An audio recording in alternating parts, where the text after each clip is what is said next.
แขวงหลวงพระบางเล็งซ่อมแปลงเส้นทางหลวงแห่งชาติที่เปเพนักข่าวสารแขวงหลวงพระบางรายงานวันที่20มิถุนายน2025ว่าท่านบงวางหวังเจียซาหัวหน้าแผนกโยธาธิการและขนส่งแขวงหลวงพระบาง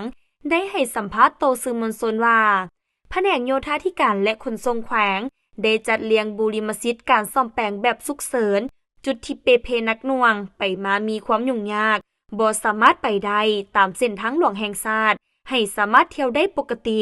และเพื่อบ่ให้เป็นการล่าช้าและต้องได้แก้ไขรีบด่วนแผนกโยธาธิการและขนส่งในนามผู้รับผิดชอบจึงได้จัดซื้อจัดจ้างคัดเลือกเอาบริษัทที่มีเงื่อนไขครบถ้วนทางด้านพาหนะกลจักรบุคลากรทุนหอนและออกหนังสือให้บริษัทที่ชนะการประมูลลงมือจัดตั้งปฏิบัติเวียกโดยไวโดยนำใช้งบประมาณกองทุนทางประจำปี2025ห่วงบูรณารักษาและซ่อมแปลงเส้นทางหลวงแห่งชาติขอบเขตแขวงหลวงพระบางโดยได้แบ่งออกเป็น9ส่วนโครงการก่อสร้างคือ 1. โครงการซ่อมแปลงทางหลวงแห่งชาติทางเลขที่13เหนือแต่สายแดนแขวงเวียงจันทน์หาเมืองเชียงเงินหลวงยาว114กิโลเมตร 2. โครงการซ่อมแปลงทางหลวงแห่งชาติทางเลขที่13เหนือแต่เมืองเชียงเงินหาสามแยกวงเวียนกุกงิ้วและแต่สามแยกกุกงิ้วหาขวาน้ำคานวงเวียนบ้านวังเงินหลวงยาวทั้งหมด21กิโลเมตร 3. โครงการซ่อมแปลงทางหลวงแห่งชาติทางเลขที่13เหนือแต่สามแยกวงเวียนกุกงิ้วหาสามแยกวงเวียนพรไซ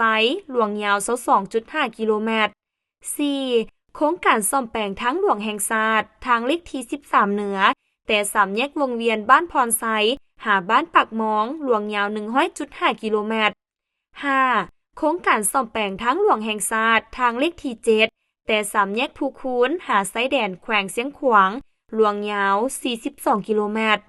6. โครงการซ่อมแปลงทางหลวงแห่งชาติทางเลขที่4แต่สามแยกปักแวดหาปักคอนและทางเลขที่22แต่สามแยกปงดงหาไซแดนแขวงเวียงจันทน์หลวงยาวทั้งหมด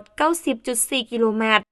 7. โครงการซ่อมแปลงทางหลวงแห่งชาติทางเลขที่14แต่บ้านปักมองหาบ้านห้วยแซวหลวงยาว60กิโลเมตร 8. โครงการซ่อมแปลงทางหลวงแห่งชาติทางเลขที่14แต่บ้านห้วยแซวหาบ้านสามสุมหลวงยาว40กิโลเมตร 9. โครงการซ่อมแปลงทางหลวงแห่งชาติทางเลขที่14แต่บ้านสามสุมหาไซแดนแขวงหัวพันหลวงยาว46กิโลเมตร